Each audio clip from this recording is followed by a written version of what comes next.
자, 긍정의 훈육 두 번째 시간입니다. 우리 지난 시간에 배운 거 잠깐 복습을 해볼까요? 긍정의 훈육은 처벌하지 않는 비처벌식 훈육법이고 서로 상호 존중하는 그리고 상호 존중을 위한 상호 존중을 통한 격려하는 가르침의 훈육이다 라고 우리 배웠어요.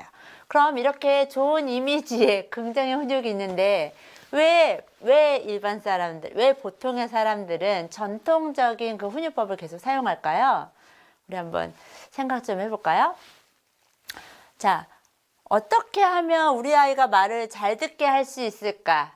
우리 많이 생각하죠. 훈육하면 그 생각부터 하시죠. 또 어떻게 하면 엄마가 안 돼 라고 말했을 때 우리 아이가 받아들이게 할까? 고민 많이 해보셨죠? 또 어떻게 하면 부모의 말에 경청하고 한 번만 듣고 못 들은 척 하는 게 아니라 경청하게 할까? 우리 세 가지로 우리 부모님들이 훈육 이러다가 안 되면 이제 훈육이 필요하다 생각을 하고 있어요. 근데 사실은 이 질문들은 엄마 입장에서의 주도권은 누가 갖고 있어요? 엄마만 갖고 있죠. 그래서 우리가 원하는 긍정의 훈육은 이 질문으로는 해결이 될 수 없어요. 그럼 우리 어떻게 생각해 볼까요?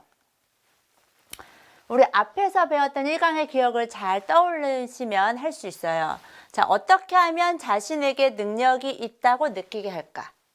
어떻게 하면 내 말을 잘 듣게가 아니라 어떻게 하면 우리 아이가 스스로 나는 동생을 때리지 않고 화났을 때 말로 할 수 있어. 나는 그렇게 할 수 있어. 라는 아이가 스스로 나에게 그러한 능력이 있다고 믿게 해줄까를 우리가 알려줘야 되는 거예요. 긍정의 훈육은. 두 번째, 어떻게 하면 우리 아이가 소속감과 자신이 중요하다는 생각을 갖게 할까를 초점에 맞추시는 거예요.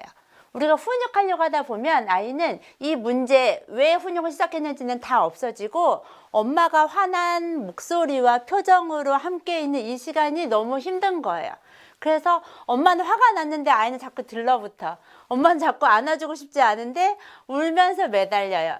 계속 미안해, 죄송해요 말을 하지도 않고 그냥 안기려고 해요. 엄마는 이 아이한테 꼭 죄송해요 라는 답을 들으려고 계속 힘겨루기를 하고 있는데 아이는 계속 죄송해는 안 하고 그냥 매달려요. 왜요? 그 순간에 아이는 엄마에게서 거절당하는 그 마음을 감당하기가 힘들어서 더 들러붙고 싶거든요. 그래서 훈육을 하는 그 상황에서도 여전히 내가 너를 사랑하는 마음이야. 널 사랑하지만 이렇게 하는 행동이 싫은 거라는 구체적인 행동의 목표를 알려주고 여전히 내가 너를 사랑하고 있다. 그리고 내가 이 가정에 너는 참 소중한 아이라는 거를 알려주면서 훈육할 수 있는가가 긍정의 훈육의 포인트예요. 자, 또 세 번째. 문제 상황에서 배움의 기회로 전환시킬 수 있을까? 어떻게 하면 문제 상황에서 배움의 기회로 삼을까? 우리가 문제 상황, 우리 훈육을 하다 보면 대부분 아이가 뭔가를 깨트렸어요. 뭐 밥을 먹다가 자기가 마음에 안 든다고 그릇을 엎어버렸어요. 그 결과를 보고 그 결과에 한해서 훈육을 하다 보면 이 아이는 이 결과에 대해서 빠져나지 못하고 이 문제 상황에서 계속 혼만 나고 우리가 원하는 건 이거를 왜 그릇을 엎었는지, 그릇 엎기 전에 어떻게 행동하는 게 좋은 건지를 알려줘야 되거든요. 그 상황에서 문제를 바라보기보다는 해결책에 집중하는 방법을 우리가 시도해야 되는 게 긍정의 훈육의 방법이에요. 네 번째는 어떻게 하면 우리 아이가 아이의 세계로 들어가서 협력을 이끌어낼 수 있을까? 훈육할 때 보면 엄마는 여기 있고 아이는 밑에 있어요. 권위를 가지고 있는 엄마와 힘이 없는 아이가 팽팽하게 대립되어진 상황이 많이 놓여져요. 그런데 여기서 원하는 거는 이런 훈육의 상황에서는 엄마가 주도권이 있는 권위자로 있는 것이 아니라 조금만 입장 바꿔서 이 아이가 왜 동생의 얼굴을 핥혔는지, 왜 이 아이가 이런 상황에 친구를 앙 물었는지에 아이의 입장으로 돌아가서 생각해 볼 수 있는 기회를 제공하자는 거예요. 그러면 아이의 입장을 바꿔서 생각하면 이 아이가 왜 그런 실수 행동을, 문제 행동을 했는지가 이해가 되니까 거기에서 어떻게 하면 좋을까? 이 아이가 스스로 그 문제를 해결하도록 이끌어오는 협력의 단계를 원하는 게 긍정의 훈육의 목표예요. 자, 이 얘기는 앞에 지난 강의를 조금 더 이해하고 싶으면 다시 한번 보시면 도움이 될 것 같아요.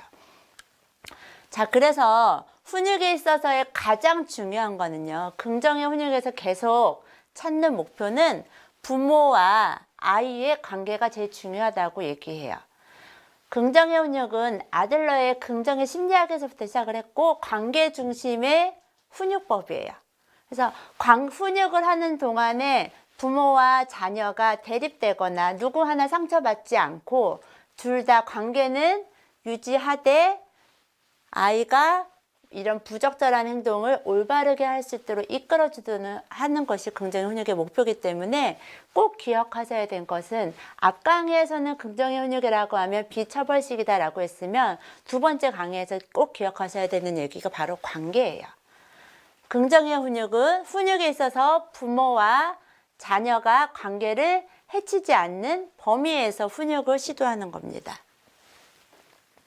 자, 그러면 우리가 얘기하는 긍정의 훈육에서 좋은 관계를 유지하는 훈육의 기법 중에 제일 중요한 건 바로 친절하되 단호하게라는 표현입니다. 여기 그림에 나무가 한 그루가 있어요. 자, 친절함과 단호함은 왠지 단어가 서로 안 어울리는 것 같은데 하나에 묶어놨죠. 나무의 위에 부분, 가지 부분을 제가 친절함이라고 표현한다면 기둥과 뿌리 부분은 단호함이에요. 친절함과 단호함은 서로 다른 단어 같은데 한 나무의 가지와 기둥 뿌리처럼 섞여 있을 때 완전함을 갖고 있어요. 자, 친절함은 바람이 불 때 나뭇가지가 흔들리죠. 바람에 나뭇가지가 흔들린다고 해서 기둥이 움직여지거나 뿌리가 뽑혀지진 않아요. 마찬가지로 아이가 부모에게 무언가를 요구할 때 부모는 자연스럽게 움직여주긴 해요. 하지만 원칙이 있어요. 원칙이 있어서는 뿌리처럼 단호함을 들이고 있어서 움직여지지 않아요. 근데 만약에 엄마가 단호함만 있어. 그럼 아이는 계속 엄마 이렇게 하는데 안 움직여져. 엄마가 전혀 안 움직여지면 어떨까요? 아이는 계속 우리 엄마는 단단한 벽 같고 두려움의 존재고 또는 그런 힘에 눌리니까 좌절을 경험해요. 반대로 친절함만 있는 부모, 그러면 흔들어대는 대로 어때요? 계속 왔다 갔다. 그러면 아이가 흔드는 대로 부모도 왔다 갔다 하니까 아이도 거기서 안정감을 갖지 않고 혼란스러워해요. 그래서 친절함과 단호함을 같이 갖고 있어주면 좋다고 얘기를 하는데요. 어떤 방법이냐면 태도는 우리가 훈육이 필요할 때 부모의 태도는 친절하게 하되 결정은 단호함을 유지하는 걸 말해요. 자, 친절함에 대한 행동 목록을 한번 생각해 보세요. 친절함이 뭐가 있을까요? 부드러운 말씨, 사랑의 눈빛 또는 스킨십 안아주기, 뽀뽀하기. 친절함으로 연상이 되시죠? 훈육을 하는 상황에서도 부드러운 말투와 너를 아직 사랑하고 있다는 눈빛을 계속 교환하고 있는 태도를 유지해요. 그런데 단호함이란 뭐냐면 단호함의 행동 목록을 보면 변하지 않는 거죠. 규칙, 질서, 변하지 않는 도덕적인 거, 의, 선과 악에 대한 분별 이런 것들에 대해서는 단호함이에요. 이거는 긍정의 심리학에서 말하는 미움받을 용기의 태도와 같아요. 아이의 요구에 모든 것에 노하는 걸 어려워하시는 분들이 있어요. 그런데 미움받을 용기처럼 아이들의 요구에 선에서 벗어나는 것들, 공공의 유익을 해치는 것들에 대해서는 노라고 단호하게 말할 수 있는 미움받을 용기를 선택하시라고 얘기하는 거예요. 친절함은 어린아이한테 어린아이한테 그 아이의 인격을 존중한다는 태도를 보여주기 때문에 아주 중요해요. 아이의 인격에 대한 존중, 또한 우리가 지금 같이 공유하고 있는 가치에 대한 기술을 가르칠 시간이라는 것에 대한 좋은 태도를 보이는 모습이에요. 반면에 단호함은 가족의 질서와 구조에 꼭 필요하다는 것을 존중하기 때문에도 단호함이 필요해요. 그래서 단호함은 꼭 필요한 행동으로 양육자가 이렇게 가이드 해주는 그런 말들을 뒷받침해 주는 아주 중요한 요소가 돼요. 그래서 양육자가 하는 말들이 그냥 우리 엄마가 나한테 겁주려고 하는 말이야 라는 빈말이야 라는 게 아닌 진짜 사실이라는 거를 아이가 알아차릴 수 있도록 도와주고 있어요. 그만큼 그런데 신중하게 말해야 돼요. 엄마 사탕 먹고 싶어요. 사탕 사주세요 라고 했을 때 지금 바빠. 지금 가야 되니까 이따가 저녁에 집에 들어가는 길에 사줄게 라고 했으면 반드시 사줘야죠. 그런데 막상 사주려고 하니까 야, 너 아까 아침에도 하나 사탕 먹었잖아. 근데 지금 또 먹으면 어떡해? 하고 안 해. 그럼 이 아이는 어떨까요? 엄마의 말씀을 믿고 기다렸는데 정작 그 시간이 됐을 때 노라고 말했어. 그럼 그런 것들이 그런 불일치의 상황이 반복이 되면 아이는 기다리지 못하는 거예요. 저희 아이가 뻥튀기가 먹고 싶다고 했었어요. 금요일 예배를 끝나고 이렇게 가는 길인데 지금은 안식일이니까 그러면 내일 저녁에 해지면 사러 가자라고 했어요.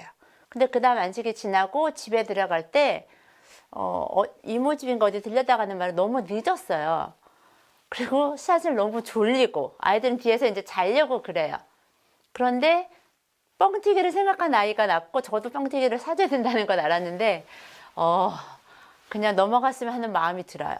그렇지만 약속했잖아요. 그러면 뻥튀기집이 문이 닫혀 있지 않은 상황이라면 반드시 가서 같이 확인을 하더라도 뻥튀기집 앞에까지 가는 거예요. 갔더니 다행히 문이 열렸어요. 그럼 사줘요.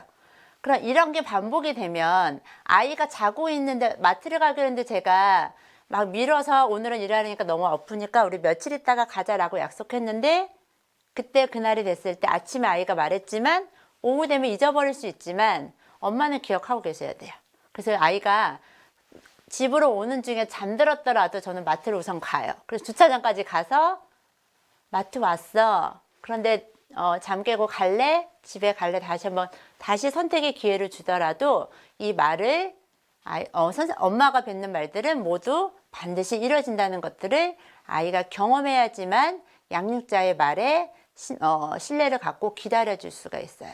많은 부분이 여기서 신뢰를 깨지다 보니까 아이들이 떼쓰는 경우에 많은 부분은 사실 부모의 기다림과 노라는 단어가 다음에도 이뤄질 거라는 믿음이 있지 않기 때문에 당장 지금 반드시 해야 된다는 상황에서 많이 힘겨루기가 이뤄지고 있지요.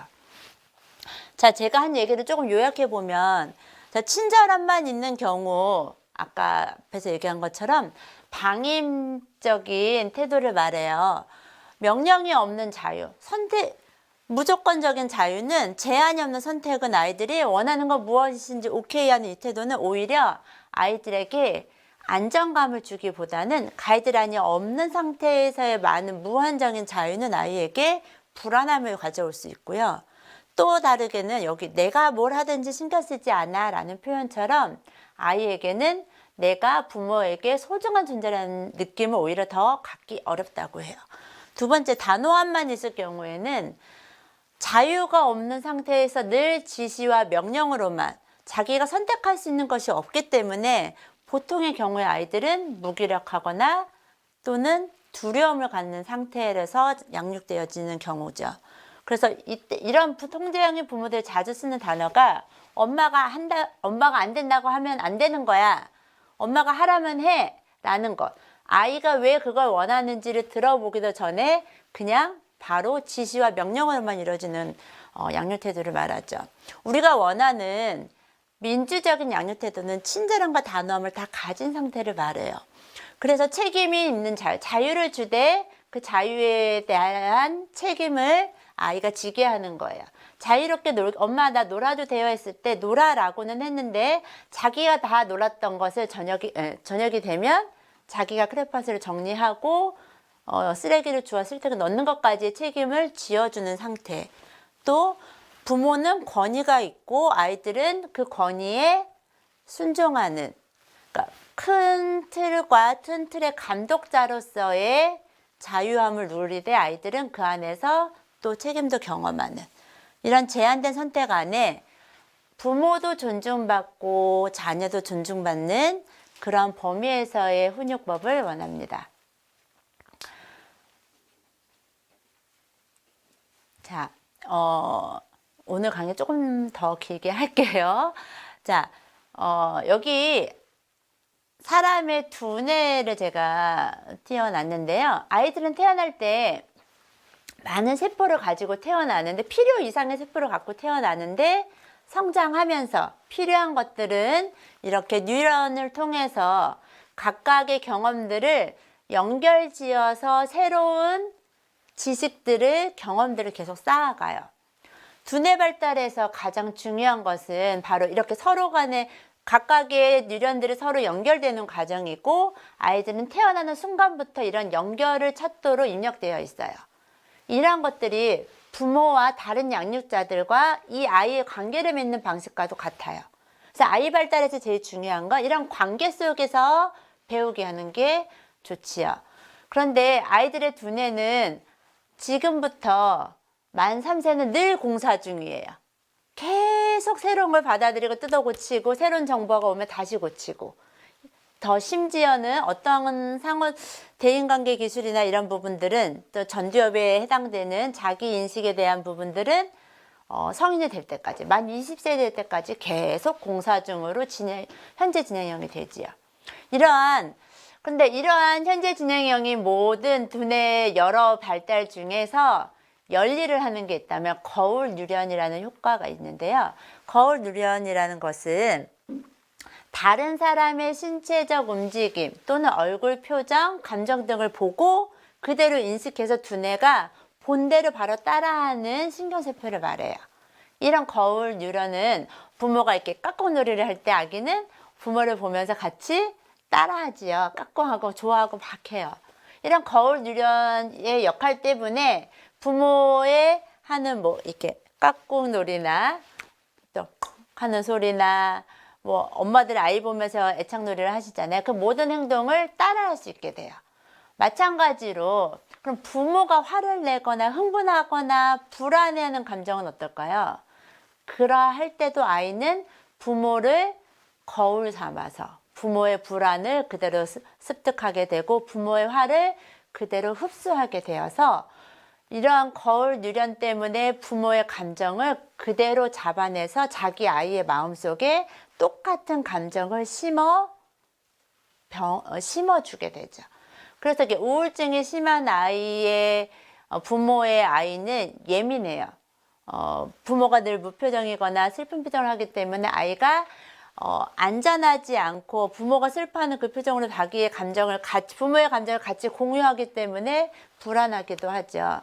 유머 감각이 있고 굉장히 에너지 넘치는 부모의 자녀들은 함께 활발하기도 하죠. 부모가 이렇게 핸드폰을 막 해. 그럼 어떨까요? 핸드폰에 게임하는 그 열정을 옆에서 아이가 보는 것도 되게 좋아하잖아요. 왜요? 부모가 하는 그 게임에서 쏟아지는 그 감정을 아이는 같이 느끼고 있거든요. 그래서 엄마가 책을 보거나 아빠가 책을 보는 그 편안한 시간을 가지면 아이가 부모의 그 감정과 편안함을 느끼고 싶어서 같이 책을 펼쳐서 보게 된다는 거죠. 이렇게 아이를 가르칠 때 부모가 하는 행동이 왜 100마디 말보다 훨씬 강력한 힘이 있는지 이 거울 뉴런을 통해서 확인할 수 있어요.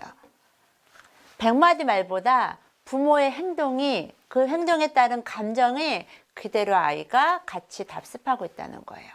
이러한 뉴런은 양방향으로 서로 상호작용하고 있어요. 그래서 만약 부모가 아이를 차분히 대하면서도 아이를 차분하게 대하면 아이도 차분하게 행동하게 돼요.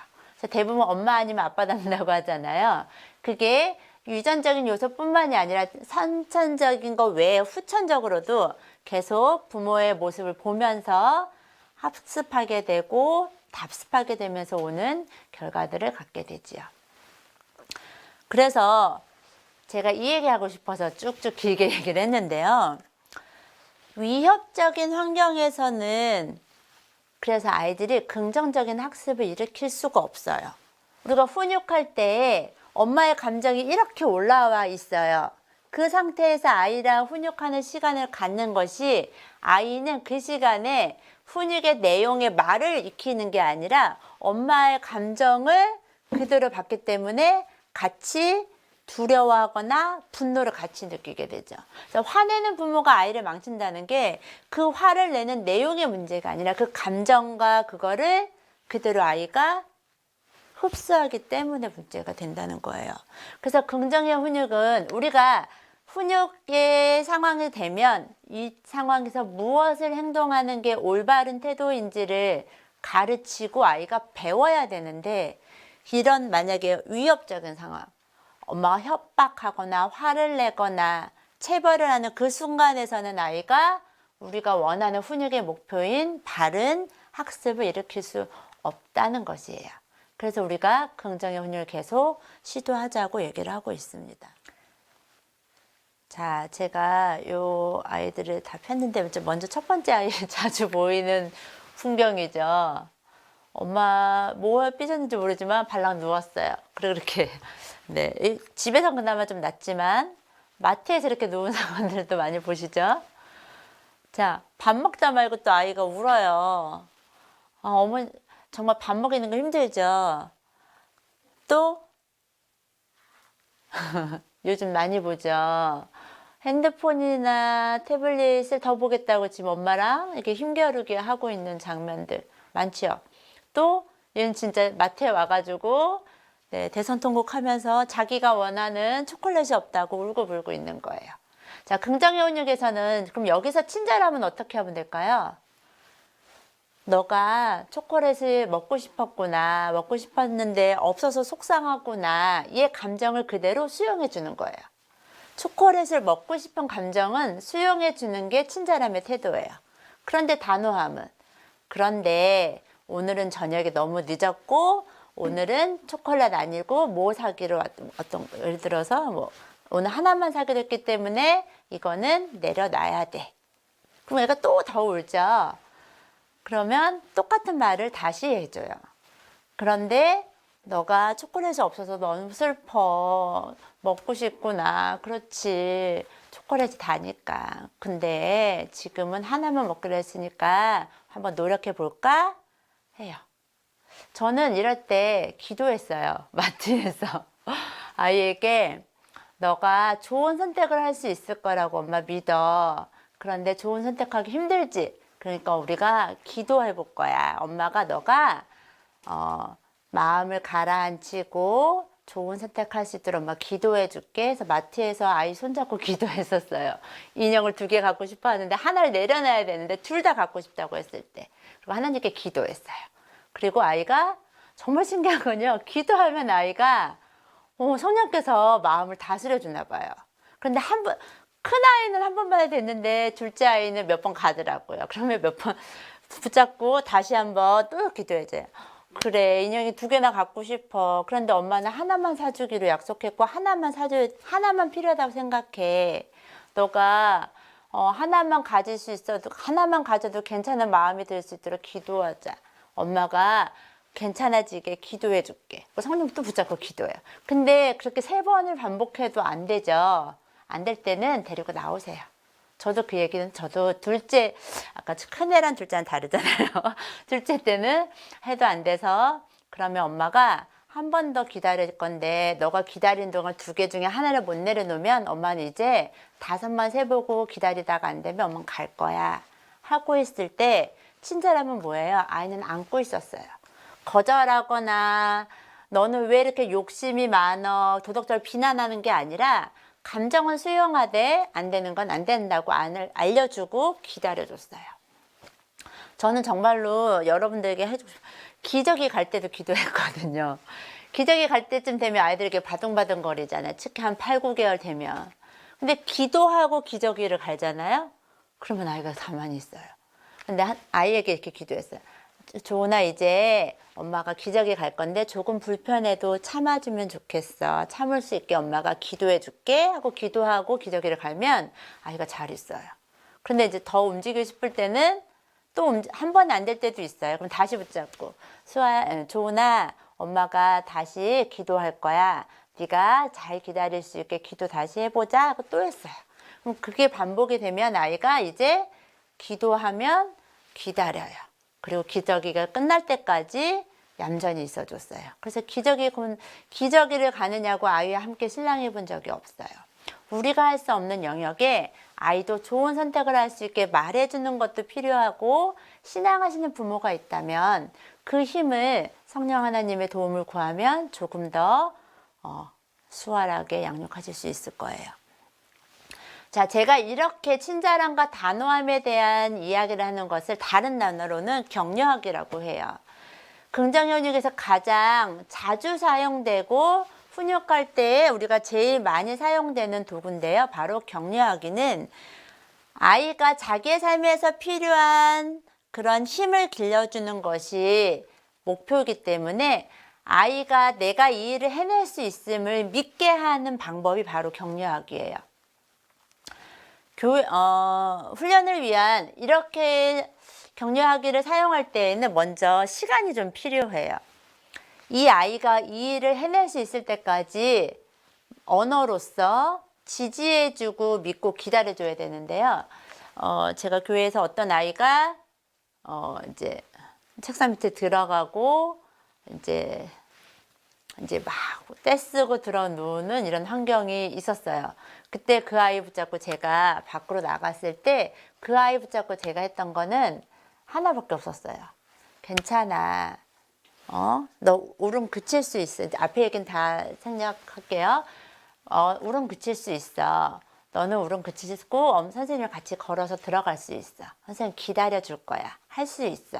하고 계속 긍정의 메시지만 주고 기다렸어요. 그래도 계속 울음이 안 잦아질 때 저는 그 아이 붙잡고 또 기도했었거든요. 그러면 성령께서 그 아이에게 잔잔한 마음을 허락해서 평안한 마음을 주시더라고요. 훨씬 더 힘겨루기 시간도 빨리 줄일 수 있는 효과도 있어요. 자, 어찌됐건 아이가 그러한 자기 힘으로 좋은 선택을 할 수 있게 기다려주는 격려하기에는 시간이 필요하고요. 두 번째는 아이가 못하는 것도 있고 잘하는 것이 있는데, 격려하기는 약점에 대해서 들춰내기보다는 잘할 수 있다라는 것, 그리고 잘하고 있는 것들에 대한 칭찬을 더 많이 늘어놓으면서 격려하기를 진행할 수 있는데요. 아프리카의 어떤 부족은 한 사람이 잘못했을 때 그 피해자를 가운데 놓고 온 부락의 사람들이 동그랗게 앉는데요. 그리고 그 사람을 비난하는 게 아니라 그 사람이 그동안 잘해왔던 거, 강점, 칭찬들을 다 드러놓게 한대요. 그러면 그 사람의 역사 중에서 그 사람이 이 공동체 안에서 어떤 선한 영향을 끼쳤는지를 계속 이야기해 주면서 그 사람의 변화를 기대할 수 있는 효과를 갖는다고 하더라고요. 자, 명령 대신 질문하기란 격려하기에 이거 해야 돼, 해라고 하기보다는 아이에게 저희 둘째가 자주 그림 그리는 거 너무 좋아하는데 딱 완성되면 다음 놀이로 넘어가고 정리를 잘 안 해요. 정리해라는 명령이 아니라 격려하기는 수아야 이거 정리하고 놀 수 있지? 하고 한번 물어볼 때도 있고요. 수아야 여기 어떻게 여기 너무 바닥에 많이 흐트러져 있어 엄마 걷는데 불편해 라고 제가 질문을 던지면 아이가 이 상황을 생각하고 자기의 문제로 무슨 행동을 할 건지를 생각할 수 있는 기회를 주도록 명령보다는 질문하기를 사용하자는 얘기를 했고요. 무엇보다도 자주 혼나고 비난받았던 아이들은 자기에 대한 믿음이 없어요. 그래서 항상 어떤 공동체에 가면 불안해요. 그리고 조금만 잘못해도 낙인 효과라고 해서 제가 그랬어요. 그 아이가 안 했는데도 제가 그랬어요 라고 늘 그 아이가 주목받는 아이들은 대부분 자기에 대한 믿음이 없어서 새로운 시도를 할 용기가 없어요. 그런 아이들에 꼭 필요한 게 바로 긍정의 훈육이고 격려하기예요. 자기에 대한 믿음으로 좋은 선택을 하기 위해서는 이전의 모습을 버리고 새로운 모습을 받아들일 용기가 필요하다는 것을 알려주고 싶어요. 자, 이렇게 오늘의 가장 큰 문제는요. 긍정의 훈육을 통해서 친절함과 단호함을 유지하되 이러한 훈육이 필요한 상황에 적절한 격려하기를 통하면 친절함과 단호함을 유지한 훈육이 가능하다는 걸 알려드렸는데요. 이러한 격려하기나 친절함과 단호함을 유지하기 위해서는 몇 가지 가족의 분위기가 필요해요. 먼저 가족 분위기, 오늘 여러분이 하셔야 할 일은 우리 가족의 분위기를 한번 점검해 보셔요. 첫째, 내가 이 아이를 사랑하고 있다는 메시지를 자주 정확하게 전달하고 있는지. 아이가 자주 혼나면 엄마가 나를 사랑하고 있다라는 거에 대한 확신에 흔들려요. 그래서 저도 자주 조은아, 엄마가 조은이 사랑하는 거 알아? 느껴져? 어떻게 느껴져? 어떨 때 느껴져? 이렇게 물어보거든요. 아이가 어떻게 느껴지는지, 어떤 사랑을 받고 있는지를 자기가 입으로 말할 수 있다는 건 분명한 확신을 갖고 있는 거거든요. 자주 물어봐주고 혹 그렇게 느끼지 못한다면 얘기해 주세요. 엄마는 너가 그런 행동을 해서 거짓말을 하는 행동이 좋지 않다고 말해준 거지, 그렇다고 수아를 싫어하는 건 아니야. 수아는 엄마의 하나밖에 없는 딸이야. 근데 거짓말하는 건 안 했으면 좋겠어. 그럼 더 엄마가 행복할 것 같아. 이렇게 사랑의 메시지를 정확하게 전달해주는 연습을 자주 하셔야지 되고요.